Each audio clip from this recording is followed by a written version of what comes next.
come you aren't wearing any panties, April, darling?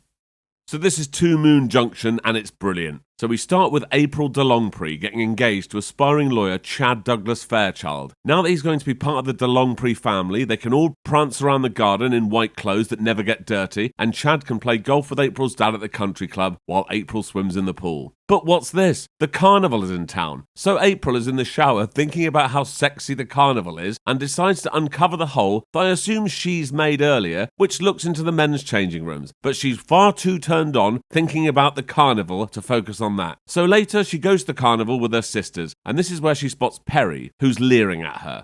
I've known a May and a June, but never an April. Perry seems desperate to get April on the ride, but she's not keen. So they start to leave, but Perry seems to have April's wallet. Inside, he sees a picture of Chad, and her sister, a young Milla Jovovich, tells him April and Chad are to be married in 2 weeks. Round one goes to Princess. Back at home, April's sisters are playing Spy on April and Chad making out before dressing in her clothes and talking about Chad. Why?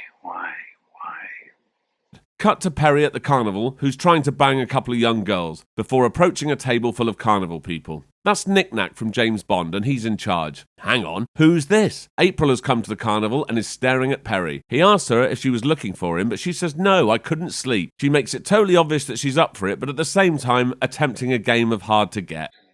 Do me a favour. Next morning, April's family are out, all in white, of course. Of course. And April is home alone. Then Perry's dog comes to the door. She hears the shower running and sees that Perry is in her shower. He refuses to leave. She runs to the door to escape, but has second thoughts. He tells her he's only going to be in town for a day or so they better make this quick. Then they bang and record it on camera. I find that when you've been having an affair, it's always good to have some physical evidence of it happening. What could possibly go wrong? So April is watching the tape back the next morning before going to see her grandma, who pretty much reveals that April has always been a top shagger and that she was too in her day, but that it's best if she just sticks with Chad. April tells her grand's housekeeper to cover for her this afternoon because she doesn't feel like going home just yet. Grandma then calls the local sheriff and tells him to keep an eye on April. Smart. Oh, surprise, surprise, April's back at the carnival, and she's looking for Perry. When she finds him, he's drunk, and he tells her to go with his friend Patty to get some bourbon, and she does it. Relationships are a lot of work. So April and Patty go to the liquor store where they swap outfits because apparently Perry doesn't like bras. Back at the carnival, one of the rides has broken down, so Perry fixes it.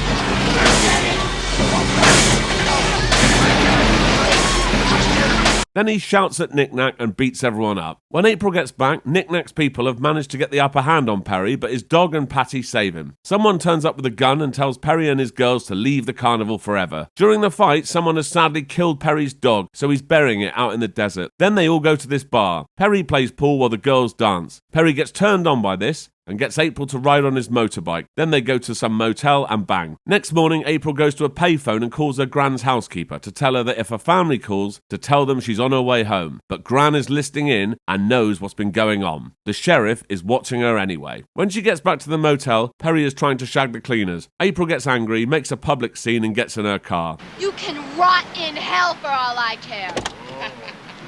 But everyone at the motel gives Perry a round of applause.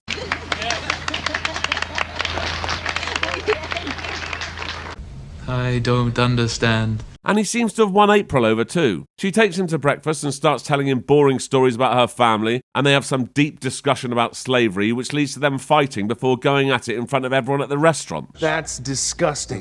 She's driving off again, but I can't tell if she's in a mood or not. It's become impossible. But as soon as she's gone, her grand sheriff friend turns up and asks Perry about his truck. It turns out they're arresting Perry for burying his dog on someone else's land. So he digs up the dog in order to get the charges dropped. The sheriff then drops him at the state border and tells him never to come back. Now we're back to wedding preparations, and April is pretending to be excited. Chad and his friends turn up drunk and Chad serenades April. But April's friend points out how attractive one of the men putting up the marquee is.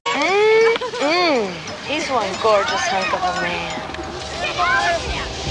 And look who it is, it's Perry. Gran turns up, notices Perry working on the marquee and decides she doesn't like the marquee or Perry. Later that night, Perry is outside staring at the house before riding off on his bike. It seems he's managed to get into April's room and write on her mirror telling her to meet him at midnight at Moon Junction. So she does it, the night before her wedding. She offers him $5,000 to leave her alone, but Perry wants to know why she's not wearing any pants. How come you aren't wearing any panties, April, darling? The payoff idea is dropped and Perry takes April into this building and shows her his new puppy. April then starts telling Perry this story. My cousins and I used to come here all the time when we were kids. We did everything together. In the summertime, we used to sneak around at night and watch our parents making love. What? Then we'd come in here, strip down, touch each other all over.